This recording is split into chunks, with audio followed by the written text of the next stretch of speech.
Hello, this is Thomas O. Mills. There must be something missing in our explanation of the murals of Egypt. By now you'd think all of us could read and understand them, and that their meaning would be crystal clear. The Rosetta Stone may have helped us read a few of the hieroglyphs, but it seems everyone has a different opinion of what the murals represent. Why are there so many snakes, birds with human heads, masked individuals, twins with pyramids with bowls on their heads, beetles and life symbols? Whoever created the murals must have been trying to communicate with all of us in a universal language, or something that we could all understand. So where's the missing link? When I lived with the Hopis in the early 70s, many of my friends wanted me to know their creation story. And when I look at the murals of Egypt, I see many of the Hopi stories.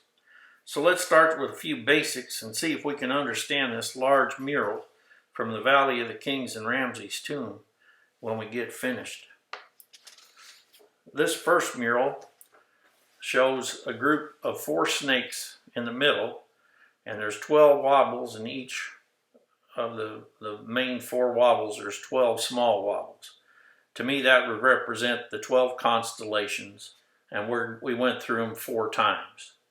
On each side, you see 6 men, and those 6 men would represent 6 constellations on each side. So the snake represents our boundaries, the wobbles represent the times, and that's what the snake represents. So if the snake was at a right angle, like in that mural below there, that would be the end of the path, the end of the line. That's the stopping point. This next mural shows 2 birds with human heads. I believe those are the mockingbirds, and I'll explain those later, but they're in a lot of the murals, and they convinced us that we were all unequal at the very beginning, and that's what started many of our problems in the very beginning. The next one is the Hopi prayer feather, the paho, and they're represented in the murals. It represents a very small amount of weight, and also it was the way the Creator told us we could communicate with Him. If you looked at the one on the right there, you see it's on a perch, and it has 2 legs in the perch, but one leg doesn't go all the way to the ground. So the prayer feather is the counterbalance. The small amount of weight that it represents is very minute, but it's a prayer that we will stay in balance. The buzzards represent death and rebirth. The Tibetans believe that. The buzzards and the big-headed snakes, those are 2 things that represent death and rebirth. Then you've got the life symbol, which I believe represents our very short window between the winter solstice and the summer solstice. It represents north, south, east, and west, and the equinox, and the path of the sun going across the top there. And that's many of the ceremonies are based on that. The winter and summer solstice, same way as at Stonehenge and other locations. It didn't have anything to do with plant and crops. It has to do with Earth's delicate balance in space. Most of this is about time and balance. There's 12 monkeys located in Tutankhamun's burial ground chamber there, and I think they represent the 12 constellations. Whenever I see 12, that's what I think of. Each of them has a different name, different symbol, and the monkeys represent the Neanderthals. It was the Creator's first attempt. He put monkeys here on Earth to see if they could survive before he put humans on Earth. So that's all talked about in their creation story, that there was monkeys in the beginning. They ran with the animals, and they couldn't talk, and they had a hard time reproducing. That's why they faded away. The beetle, the dung beetle they call it, he does exactly what the Creator did. He took a planet that had a problem and fixed it, put it into a perfect circle, perfect balance, brought his offspring here, and now he's watching as we've multiplied and grown, and now we've actually have the ability to hurt the planet. So They even have a, that looks like a Kachina figure there, but it represents, the Egyptologists say it represents the sun. And he's got the life symbol there in his right hand and his planting stick in his left hand.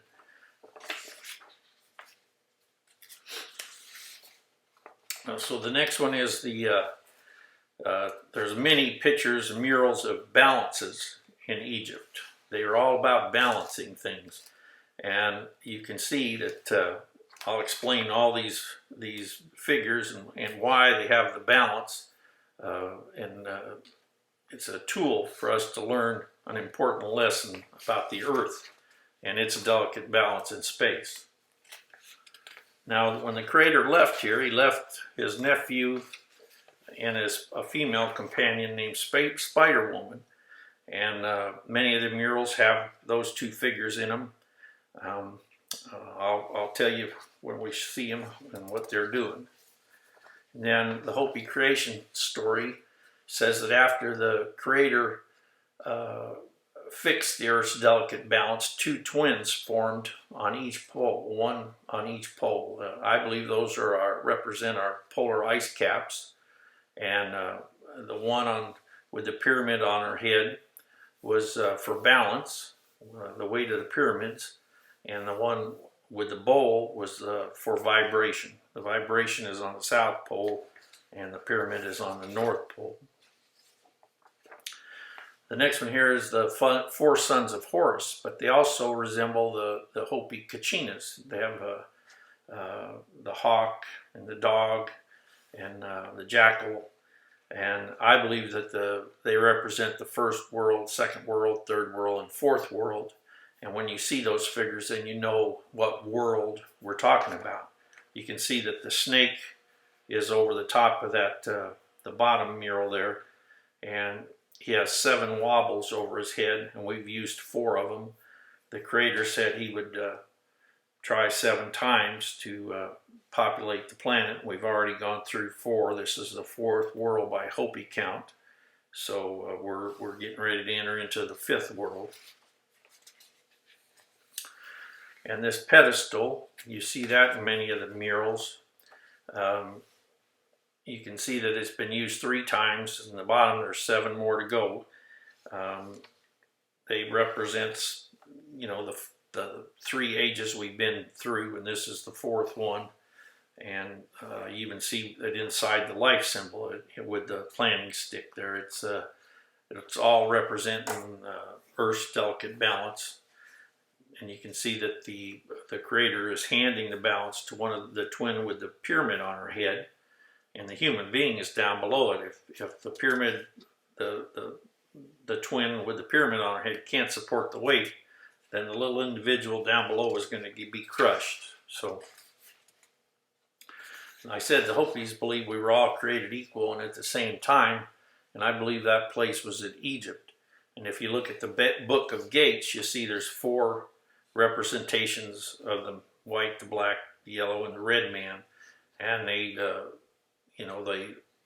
Egyptologists want us to say that those were the enemies of Egypt, and that they have a hard time explaining why there's black pharaohs, yellow pharaohs, red pharaohs, and white pharaohs. It's because those were the guardians that went with us in the beginning and taught us how to survive. So this all goes way back to the very beginning. Okay, now this mural, those are the basics. Now I'm going to try to explain one of the murals out of the Book of the Dead, and it's based on all those things we just talked about. You can see that the creator's up above watching, and he's holding on to a buzzard, the death and rebirth. On top of that hawk figure, there's a snake, a circle. I believe it represents the moon and the path of the moon, and its a delicate balance and how it keeps us in perfect orbit. The next level there you see is a new initiate. He looks just like a Hopi young boy that gets initiated into the ceremonies, and he has a prayer feather in his hair. Below him you see that there's lots of people. This is our growing population. This is the 4th world. You can tell that it's the 4th world by if you look at the base, you'll see that there's three, it's down below, the three areas are buried. The first, second, and third world are all in the past, and we're in this fourth world, the present world, with lots of people, and the fifth world's creeping up slowly to upset the balance of that hawk. Now the hawk is sitting on a perch that, like I said, only has two legs, but one of them doesn't go all the way to the ground. So the feather off to the right is the counterweight. It's what's helping that hawk stay in balance. And you see the Neanderthals, they've got their arms up. They're trying to help support the perch and the hawk. Then you see the two twins, with one with the pyramid and the one with the bowl. And then you see the two mockingbirds, and they have plants, and they're the very base. They're the first thing that was put on Earth. But those three bottom things are buried. Then we enter our world, then the world to come. The Earth, this crater's up above watching, and their buzzards are pulling on us. So that's what that mural represents. It comes out of a book called the Book of the Dead, and the translation Egyptologists use is that it's the book of going forth by day. And I think that they translated that word day wrong. Day is a period of time, but an age is a period of time also. And I think the title should be the book of going into the fourth age. So it's the book of us arriving here in this period of time. So the question would be is, why would he use that hawk? Why the hawk on the perch? Well, if you look at this next figure, you see that the creator, he's erect and he's at a certain angle. I believe that's the angle of the earth. And he's got a hold of a snake's head, and you see that it's a right angle, which means it's the end of the path. He's put his foot down and he's straightened out the snake's wobble. Well, in that wobble, you see that man with the beard. That was the first age. You go back to the murals in that time period. They're just little stick figures, and then you see the dog-faced figure in the second world. The third world is the jackal, and the fourth world is the hawk. So we know that whenever you see any of those figures, it gives us which age they are, the first, second, third, or fourth age. So it's a very important mural, and I think that one you could call a universal language. That's telling you when he will create, when he straightens out our path. So this next one is just, you can tell that this is the third world. He's got the life symbol as his hand, our little short window between the winter and summer solstice. He's got his hand on the back of the new man, the new initiate. And there's one of the twins, the one with the feather on her head. She has the life symbol in her hand, and she's feeding the life symbol to the new initiate, letting him know about this important information. So this is one of the pictures of the balance. So now we know that the guy with the balance, and he's teaching people about the small amount of weight of a feather represents on the other side, it's either a human heart or a bowl. And the little amount of weight of a feather wouldn't balance. So it's more than just a small amount of weight. It's teaching us about our path in life, our path through space. And you see that the little nephew is there. Then you see the creator and Spider-Woman off to the left. There's some new students down there, young people that they're teaching. You see the mockingbird, and then you see the Sphinx there. And off to the right, you see the destroyer and a scribe that's taking a lesson, taking notes on who's been trained. So that's going on during the third world. Now, if you go up to the next level, you see that hawk up there on the right. That's the fourth. So we're going from the third to the fourth. And in front of the hawk is blessings, seeds, and food. The hawk has his planting stick. He's got a guardian behind him. Some more students with prayer feathers in their head. Then a guardian, looks like a lion with the sun on his head. then some more students with his planting stick, one with a jar on his head representing water, and then the two twins, the one for the North Pole and South Pole, and then another guardian, and then two more rows of students. So to me, that's after the students were learned about the delicate balance of Earth, they went up to the next level to be transported to where they would live, where they would grow. So I put that on there again, and I also show the next one down below it is a representation of going from the second world to the third world. You can see that there's the dog face man, and then the first and second world, he's holding two eyes, so that means two. And you've got the buzzards up above, same situation. The third world is ready to receive the new initiates into the third world. And then here's another representation of it. It's a little different, but there's many representation of it. It's very important, the balance. So off to the left on the bottom, you see that the third world, he's got a student by the hand. He's bringing him in and teaching him about the balance, Earth's delicate balance. There's the prayer feather again in a little jar. And you can see the third world's teaching him. And the same man is keeping notes. But then the fourth world has got the trained initiate, and he's introducing him to the Creator. The two twins are behind the Creator, and they're welcoming this new initiate into the fourth world. And there's the four men we're talking about right there on that pedestal.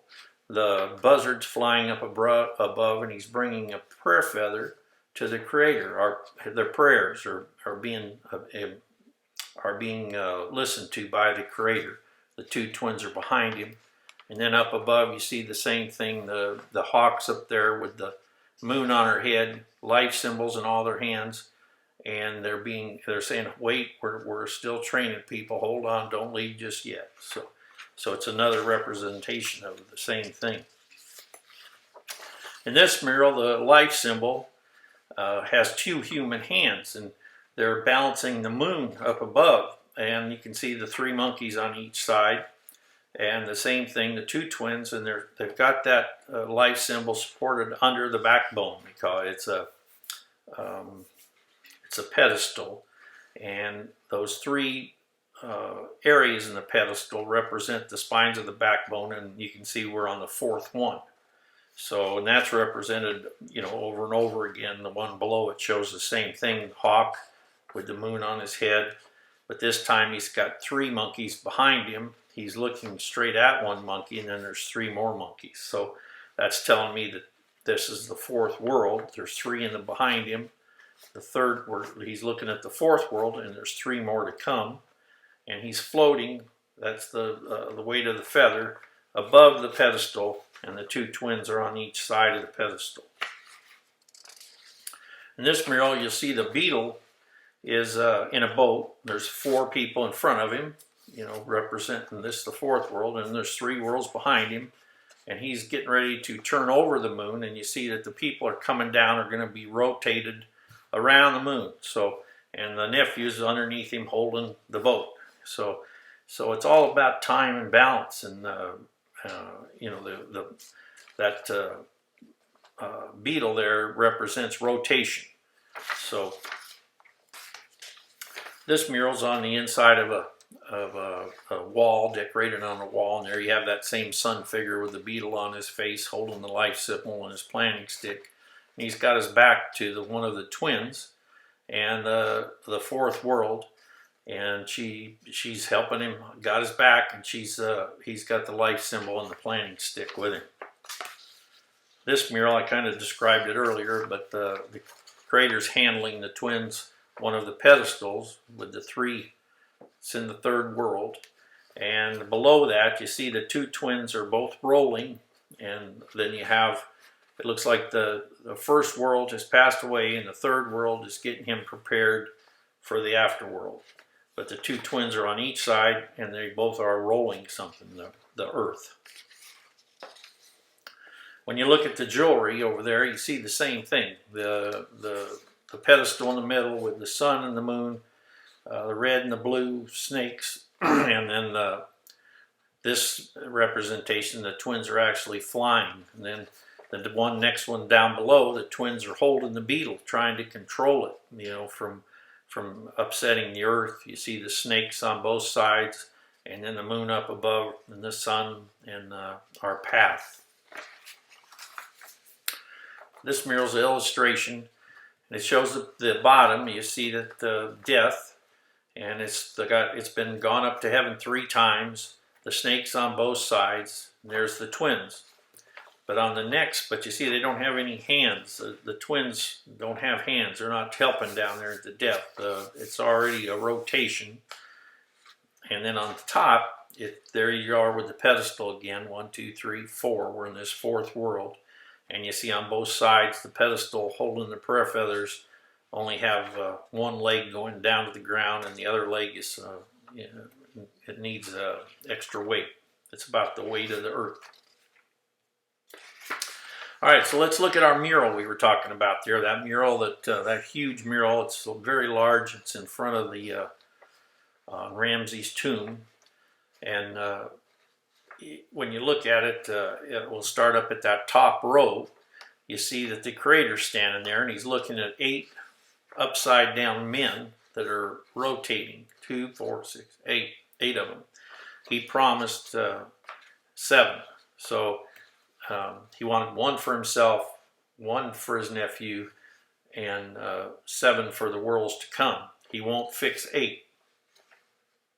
So the next mural, the next row, excuse me, you see that the beetle's there, and in the creator, his eyes, he's looking very upset. And you can tell that the path of the snake is underneath him with very many wobbles. And it looks like he's getting upset. And then there's 7 creators standing on top of a snake, a curved snake. And then there's 5 that just have an arrow through them. So that represents the 12 constellations.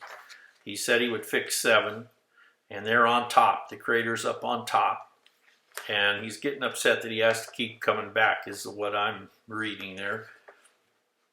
On the next row, you see there's 8, and 4 of them have bent over backwards to balance the earth. This is the 4th time. He won't do 8. Then you see a man that's on his tippy toes, and he's holding on to a snake, and he's about to tip over. Then you see the man has 2 sides, and then you see the beetle, and he has a man inside of him, and he's about to roll over. So then, here you come to the next mural off to the right is a snake at a right angle. So we know that's the end of the path. And the creator's at a certain angle, but this time he won't create. He doesn't have an erection, and you see the beetle up above going to rotate. So you see 1, 2, 3, this is the 4th time. We're going to come to the end of the path, and then on the next off to the right you see the creator with the 4 symbols of man up on top of his head. He's got the life symbol in his hand, and Spider Woman and the nephew are there receiving blessings and seeds to go into the next world to come, the 5th world to come. This mural comes out of a book called The Complete Valley of the Kings. It's on page 169 by Reeves and Wilkinson, and this is the way they describe it. It's a highly symbolic scene from the 3rd quarter of the tomb of Ramses IX, including representations from an otherwise unknown book of Neanderthal world, along with ematic graphic inscriptions. So that's the explanation they give. So I think in my little interpretation of it, at least you have a little meat on the bone to look and see what it really means. And I think when you use those tools I gave you, I think you'll be able to figure out a lot more of these murals. Now in that center line there, that line like 1, 2, the second one in the middle, you see that those 7 figures are standing on top of a snake. Well, this mural is like a blow-up of that. It shows the 12 constellations, the sun and the moon, the creator standing on the top, and then he's got the 2 directions, 2 paths, and the whole thing is 2 paths. So I believe each one of those circles represents us going through the 25,920 year cycle of the procession. when you know that, then you look at this mural, which they call it the astronomical ceiling, but they really don't have a good meaning of what it means. But you see the 4 circles there on the left; those represent our 4 worlds. And you see the hawk figure that's spearing a bull, and there's 8 circles on the other side. Well, when the Orion spear hits the bull, that's when one circle is going to move over to the other side. You see the nephew down at the bottom, he's pointing up. The destroyer's on the other side with an alligator on his back, and he's holding a switch. And there's 9 figures on one side and 7 on the other, just like the creator said, 9 and then 7. So the perfect balance would be when those 2 circles get on the other side, and there's 6 on one side and 6 on the other. And that circle, besides representing that what we just looked at, it also represents the ceiling of Dendra. It's the same thing. It shows the constellations. That's the first record of the constellations. I think they used the base of the pyramid when it was half built, and they used that grand gallery to chart the constellations and carve them and put them up in the ceiling of Dendra. And that's it's supported by 4 spider womans and 8 of the hawk-headed man, or the 4th world. So it all comes together, and it also comes together on the pyramid complex. When you look at that, you see the center pyramid isn't the largest pyramid, but that's the one that's directly in the center of the north, south, east, and west. The creator's pyramid's off to the left. It's the largest pyramid, and it has 3 small satellite pyramids in front of it. And if you go through the Hopi ceremonial cycle, you can see that the 1st, 2nd, 3rd, 4th worlds are ages, and that small pyramid that doesn't line up with anything is just right between the 4th and 5th world, and there's 3 previous worlds with it. So I think when the next cycle comes, one of these small satellite pyramids is going to move from in front of the creator's pyramid, and they'll put it over here, and that small pyramid will be moved to the 5th cycle going into the 6th. This is that's what he was talking about. He's only going to do it 7 times, so the creator will be on top the 7th time. This mural shows the Orion, the nephew, and Spider Woman. Orion has the life symbol in his hand, and he's leading Spider Woman. She has a prayer feather and some tablets in her hand. She has a life symbol and a lily, and there's 3 more worlds to come. So I think that's what that means. Now, a lot of people say that tobacco came, from America, and here they are. It's in pictures in the murals of Egypt. There's the life symbol, and the monkeys, and the twins, and it looks like tobacco on the bottom to me. And then the corn. They say corn started here in America, that the natives had it. Well, natives will tell you they got it in Egypt, and they brought it here with them. And if you look there, you see it on the top. And then the next mural, there's corn again. And also, you see one of the murals over there carved in stone. You see one of I believe it's the nephew, has a peace pipe, and he's teaching the Hopis how to smoke.